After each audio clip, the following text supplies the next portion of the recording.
नाम पर राष्ट्र की नींव से समझौता न करना। उन्होंने कहा तुष्टिकरण से अस्थायी शांति मिलती है, लेकिन समान न्याय से अस्थायी राष्ट्र बनता नहीं है। इसलिए श्यामा प्रसाद मुखर्जी की जो भूमिका है वो अलग है।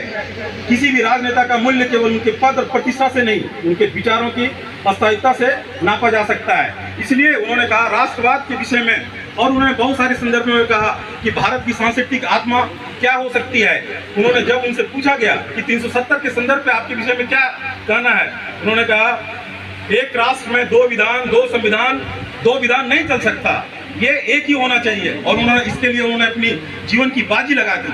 उन्होंने कहा था कि जब भी किसी राष्ट्र के ऊपर जब तक एक नहीं हो सकता तब तक उस देश का भविष्य अंधकारमय होगा। उन्होंने यह भी कहा कि विचारधारा का संघर्ष में असंवेदनशील नीति को एकता के रूप में उन्होंने स्वीकार किया। उनका कहना था कि राजनीति बंगाल से लेकर के अन्य राष्ट्रों तक जो गया है वह एक साथ में नहीं था। मुखर्जी को श्यामा प्रसाद मुखर्जी का दृष्टिकोण जो था वो अलग अलग क्षेत्रों में भी था। शिक्षा का उद्देश्य क्या था? उनका मानना था शिक्षा का उद्देश्य केवल नौकरी करने के लिए नहीं था, बल्कि राष्ट्र के जिम्मेदारी नागरिक बनाना, संवेदनशील, विचारशील और सांस्कृतिक रूप से सजग पीढ़ी को तैयार करना है। उन्होंने कुलपति पद संभालते हुए उन्होंने कहा था कि यदि शिक्षा व्यक्ति को अपनी जड़ों से काट दे तो वह व्यक्ति केवल ज्ञानी गुलाम बनता है, पर यदि वही शिक्षा अपनी संस्कृति और भाषा और आत्मबल से जोड़ दे तो वह जागृत राष्ट्रवाद बनता है। भविष्य को आकार देने के लिए स्तंभ बन चुके हैं। डॉक्टर मुखर्जी का जन्म 6 जुलाई 1901 को कोलकाता में हुआ। वे बाल्यकाल से ही अध्ययनशील, तेजस्वी और राष्ट्र के प्रति समर्पित थे।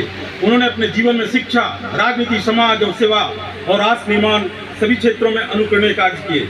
वो केवल राजनेता नहीं थे, वो थे एक विचारों के योद्धा जिन्होंने अपने चिंतन से भविष्य की भारत की रूपरेखा गढ़ी। आज डॉक्टर श्यामा प्रसाद मुखर्जी का जो जन्मदिन हम लोग मना रहे हैं, आज उन्हें कारण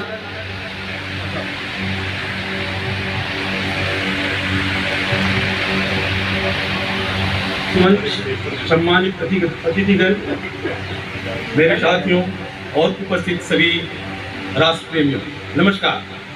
आज हम ऐसे महापुरुष को स्मरण करते हुए एकत्रित हुए हैं जिनकी दृष्टि में भारत का भविष्य केवल एक भूगोल या सत्ता की संरक्षण नहीं थी, बल्कि एक सकारात्मक, आत्मनिर्भर और सांस्कृतिक रूप से जागरूक राष्ट्र का स्वप्न था। यह व्यक्तित्व डॉक्टर श्यामा योगी, फिर बाद में जो स्वागत का कार्यक्रम है, अपने बीच में जो अतिथि आए हुए उनका स्वागत होगा। तो अभी कार्यक्रम शुरू करने ही वाले हैं। भाई साहब सूर्य प्रकाश जी और पहुंच जाए अपने बीच में, आने वाले हैं बस कुछ ही देर में, वो भी निकल चुके घर से, आने वाले हैं। भाई राजा इकबाल जी का तहे दिल से, दिल की गहराइयों से बहुत बहुत धन्यवाद। समय से आए भाई साहब, पहले ही आ गए थे, लेकिन मेरे भाई साहब 5 मिनट रुक जाओ अभी। तो जो समय दिया था भाई साहब ने, समय से पहले ही आ गए थे भाई साहब।